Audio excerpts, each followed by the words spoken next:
Senna ഹെഡ്ജെ സംവിധാനം ആണ് milli Vinod.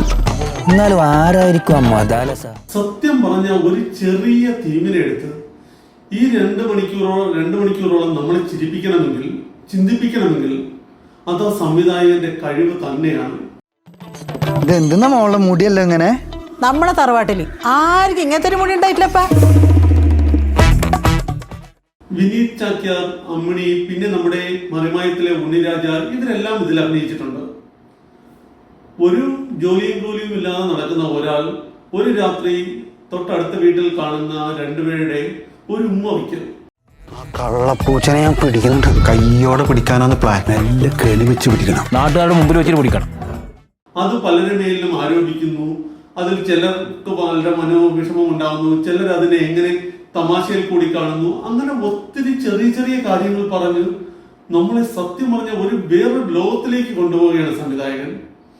അത്രയ്ക്ക് തമാശയും നമുക്ക് കണ്ടിരിക്കാൻ പറ്റുന്ന, ഒരു സമയം പോലും ബോറടിക്കാതെ കണ്ടിരിക്കാൻ പറ്റുന്ന ഒരു മനോഹര ചിത്രം. സത്യം പറഞ്ഞ തിയേറ്ററിൽ പോയി കണ്ടാൽ ഒരു നഷ്ടവുമില്ല എന്ന് ഉറപ്പായി നമുക്ക് മനസ്സിലാവും. നമ്മളിപ്പോൾ ഇവിടെയുള്ളത് ഇളയപ്പൻ്റെ വീട്.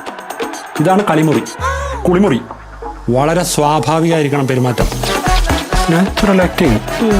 പിടിച്ചാലോ എന്റെ ശംഖുപുഷ്പത്തിനെ കൊണ്ട് പിന്നെ സംവിധായകന്റെ മുൻ ചിത്രങ്ങൾ, എനിക്ക് തോന്നുന്നു പത്മിനി ഒഴിച്ച് ബാക്കി എല്ലാ ചിത്രത്തിന്റെയും കഥ പറയുന്നത് കാസർഗോഡ് തന്നെയാണ്.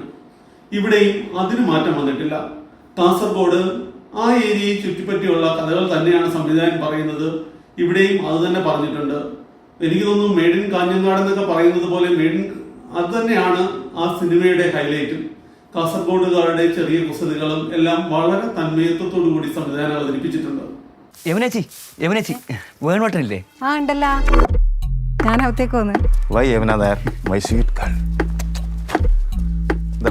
വേണുട്ടാ, ഒറ്റ മിനിറ്റ്, ഒറ്റ കാര്യം പറഞ്ഞാൽ മതി. മലയാളത്തിലെ ഏറ്റവും പ്രഗത്ഭനായ ഒരു സംവിധായകനാണെന്ന് ഈ സിനിമയിൽ കൂടി ഒരിക്കൽ കൂടി തെളിയിച്ചിരിക്കുകയാണ് പുള്ളി.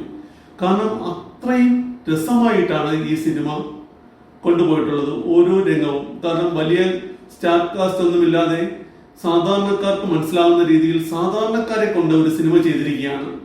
സംവിധായകന്റെ മുൻ സിനിമകളെല്ലാം വലിയ കാസ്റ്റുകളൊക്കെ ആയിരുന്നു. എല്ലാവരും നല്ല ശബ്ദമാണ്.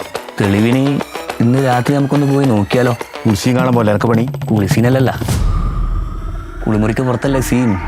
ഉണ്ണിരാജയും വളരെ മനോഹരമായി ഈ സിനിമയിൽ തനിക്ക് കിട്ടിയ കഥാപാത്രം ചെയ്തിട്ടുണ്ട്.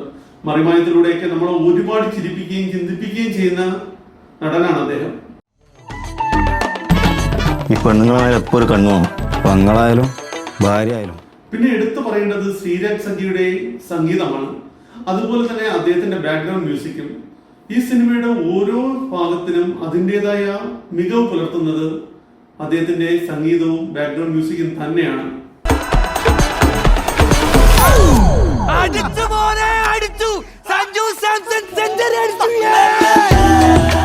അതടാ, ഇത് അവഹിതം തന്നെ. ശ്രീരാജ് രവീന്ദ്രനും രമേശ് മേത്യുമാണ് ഇതിന്റെ ക്യാമറ കൈകാര്യം ചെയ്തിരിക്കുന്നത്.